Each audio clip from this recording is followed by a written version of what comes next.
안녕하십니까. 월요일 아침 여수 MBC 뉴스투데이입니다. 광양산 파프리카의 해외 판로가 조금씩 확대되고 있습니다. 수출액도 올해 처음으로 10억 원 달성을 눈앞에 두고 있는데요.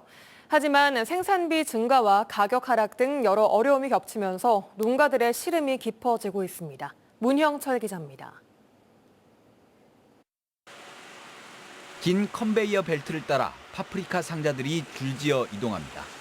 곧바로 선별 작업이 시작되고 얼마 지나지 않아 포장까지 마친 물량이 한가득 쌓입니다.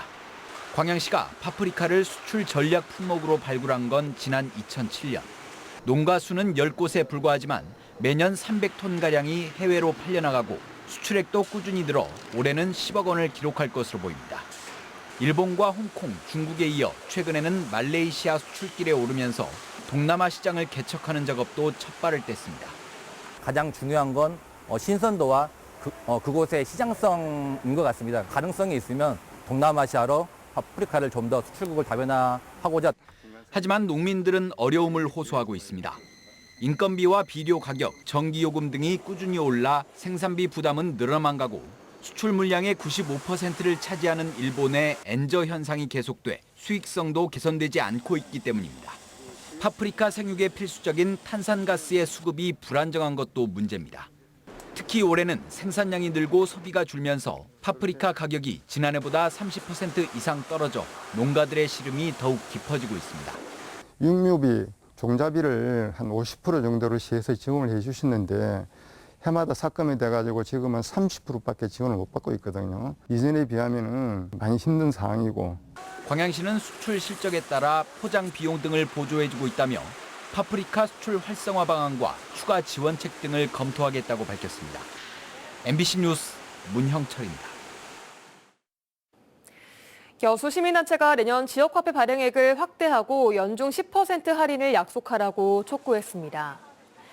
여수시민협은 성명을 통해 고금리 고물가에 의한 지역경제 활성화를 돕기 위해 정기명 시장이 의지를 갖고 내년에 지역화폐 발행액을 확대하고 연중 10% 할인도 유지해야 한다고 주장했습니다.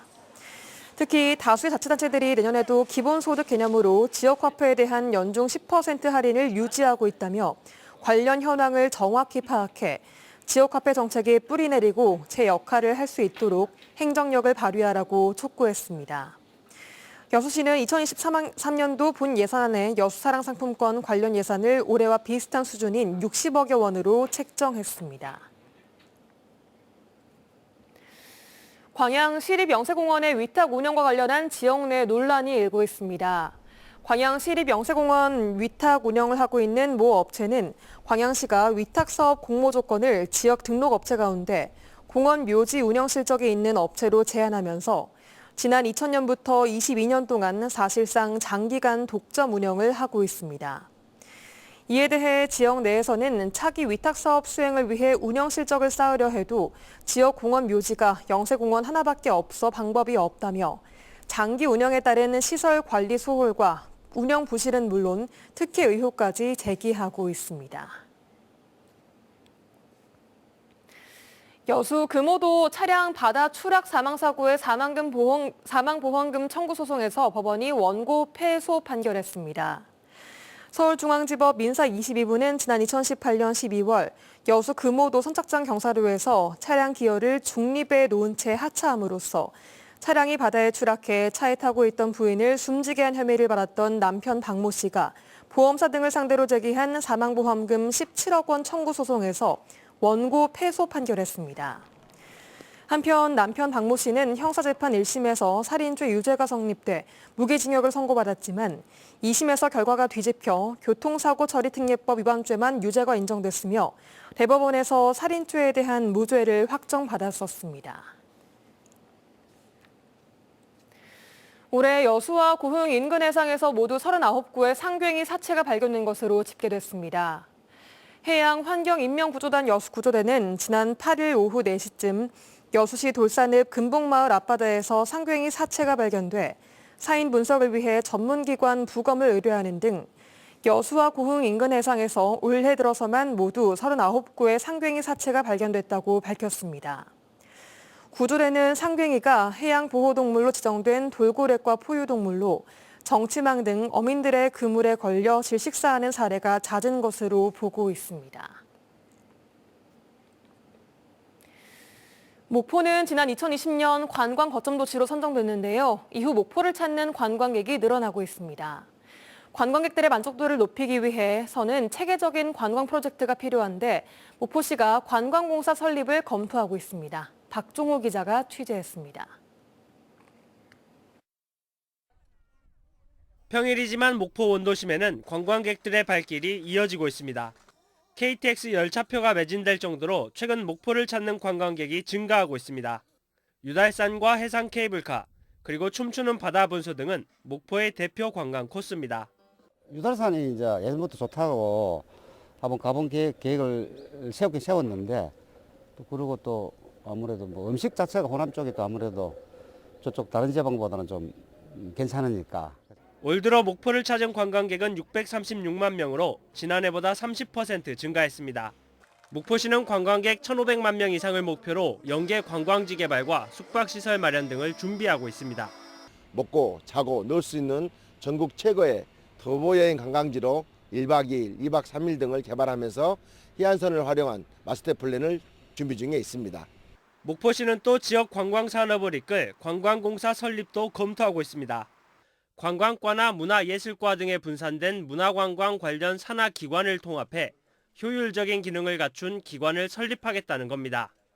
또 자연사박물관 등 유료시설을 효율적으로 운영하고 대표 관광지 가운데 하나인 해상 케이블카 등 민간업체와 유기적인 체계를 구축해 관광 산업을 극대화시키겠다는 구상입니다. 목포시는 연구 용역 기간을 12월 중순까지 선정한 뒤 목포관광공사 설립 기본 계획 수립에 들어갈 예정입니다. MBC 뉴스 박종호입니다. 소멸 위기에 놓인 지역을 살리기 위해 다음 달부터 고향사랑 기부제가 시행됩니다. 돕고 싶은 지자체에 기부를 하면 소득공제와 함께 답례품을 받을 수 있는데요.